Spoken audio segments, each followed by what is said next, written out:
Hello, everybody. We are going to learn a very dynamic opening called the Dutch defense. It's an opening that works for black, basically, and it's an opening against d4. So here goes d4, f5.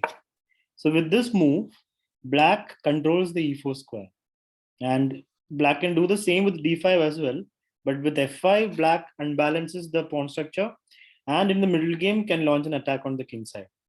So the Dutch defense is one of the least number of draws at the top level between players because it leads to very dynamic kind of structures and aggressive games.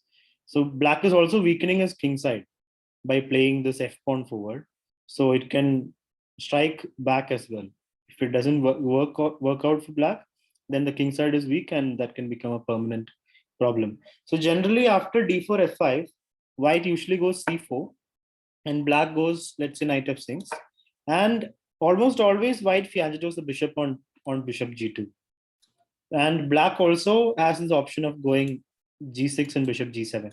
So for example, if white goes g3, black goes g6, and this is what we call Leningrad Dutch, where we play bishop g7. So let's say g6, bishop g2, bishop g7, knight f3, castles, or e6, just to control the d5 square, and castles and castles. Black also sometimes plays b6 and bishop b7, and let's say white plays knight c3.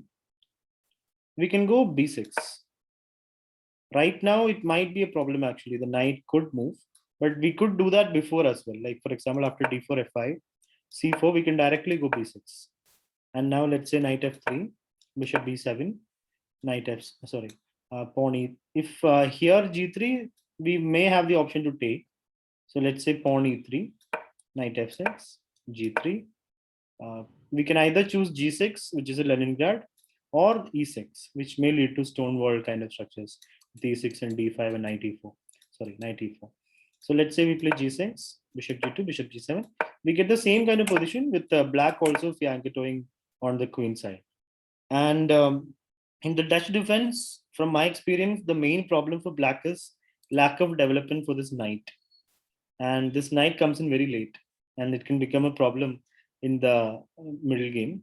For example, let's say knight c3, and we play e6 just to stop d5. And almost always, this knight lands on e4. The black knight usually ends up on e4, just stopping white from playing e4 himself. And engine just gives an equal 0-0-0 evaluation for this position. Here, if white takes, black is more than happy to take back. Black is actually better after that. He's attacking the pawn, we can just play d5. And we have a nice position. So white is not supposed to take. White usually plays queen c2 and then knight d2. And if required, f3 as well. So this is a way for black to play. And if black is feeling really aggressive, he can go for h6, g5 kind of play as well. That is also an option. Again, it's a fine balance between attacking and getting crushed on the king side. So we have to develop everything first and only then go for such play. Like if you're going g5, h6, g5, we need to get our queen somewhere here. And we also need to develop a knight. But all this while keeping in mind that white can also strike in the center at the same time. So just in a nutshell, the Dutch defense is very easy to remember, but it's very difficult to play because it also weakens our king side. It's risky for us. So it's an opening it's not a mainstream opening against d4, but it's like a surprise opening which people prepare, and especially attacking aggressive players play it from the black side. So in a nutshell, d4, f5, develop your pieces, fianchetto, or play e6 and bishop e7, and then we'll have a bishop on b7 as well, and then put the knight on e4. That is the formula for black. For white, they want the e4 break. If white can get this e4 break, it's all good from it. Actually, there is a line here, d4, f5, immediately e4. Sorry, not immediately. There was a gambit here actually.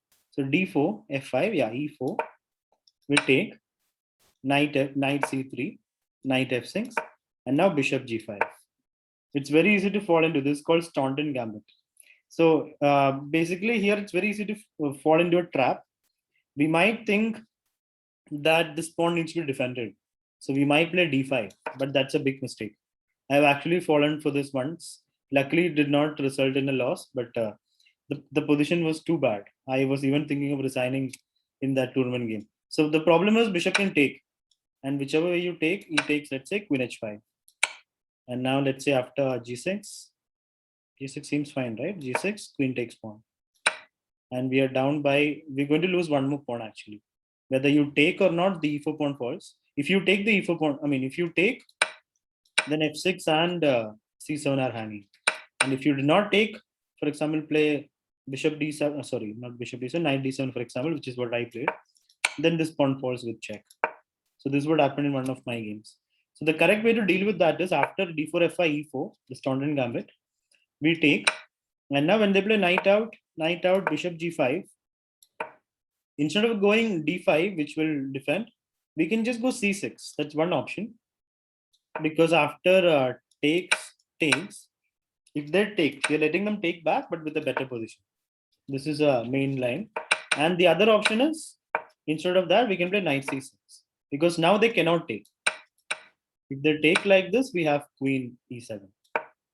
And we're threatening d5, so they can't block. If they block with the queen, then this pawn goes. So this is how we can deal with the Staunton gambit.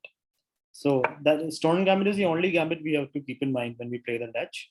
Otherwise, it's just a regular opening for white to play, and for black, it's an aggressive system.